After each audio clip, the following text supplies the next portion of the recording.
Hello guys, இன்றைக்கி SBI PO mains full test எடுத்து பார்த்தேன் வாலிபாலில். ஸ்கோர் வந்து 49.25. ஆக்சுவலி கொஞ்சம் கொஷின் டஃப்பாக தான் இருந்துச்சு. நான் ரீசனிங்கில் வந்து 16 அட்டன் பண்ணேன், அதில் 5 தப்பு. கிரிட்டிக்கல் ரீசனிங்கில் தப்பாயிடுச்சு எல்லாம். அதுக்கப்புறம் வந்து குவான்ஸில் 10 அட்டன் பண்ணால் 1 தப்பு. அது ஒரு சில்லி மிஸ்டேக் தான். அப்புறம் ஜென்ரல் அவேர்னஸ் எனக்கு அவ்வளோ படிக்கலை. அதனால் ஒன்லி 1 மந்த்து மே பாதியும் அதுக்கப்புறம் ஜூன் தான் படித்தேன். அதனால் வந்து என்னால் 29 தான் அட்டன் பண்ண முடிச்சு. அதுலேயும் 14 தப்பு. ரிவைஸ் பண்ணணும். அதுக்கப்புறம் இங்கிலீஷ் வந்து 20 தான் அட்டன் பண்ணேன். அதுக்கப்புறம் அதில் 7 தப்பு.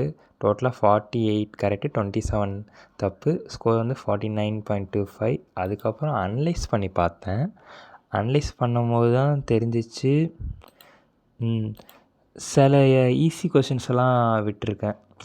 ரீசனிங்லேயும் சில ஈஸி கொஷின்ஸ் விட்டேன். அதுக்கப்புறம் டேட்டா இன்டர்ஃபேஷன்லேயும் கொஞ்சம் ஈஸி கொஷின் விட்டேன். இது ரொம்ப கொஞ்சம் டஃப்பாக இருந்துச்சு. இது என்னன்னே தெரில, விட்டேன். அதுக்கப்புறம் கரண்ட் அஃபேர்ஸ்லேயும் அது கொஞ்சம் கொஞ்சம் படிக்கணும். இன்னும் இங்கிலீஷும் கொஞ்சம் இம்ப்ரூவ் பண்ணணும். இதான் என் ஓவரால் ஸ்கோர். நீங்கள் அட்டன் பண்ணிட்டு உங்கள் ஸ்கோர் என்னென்னு சொல்லுங்கள்.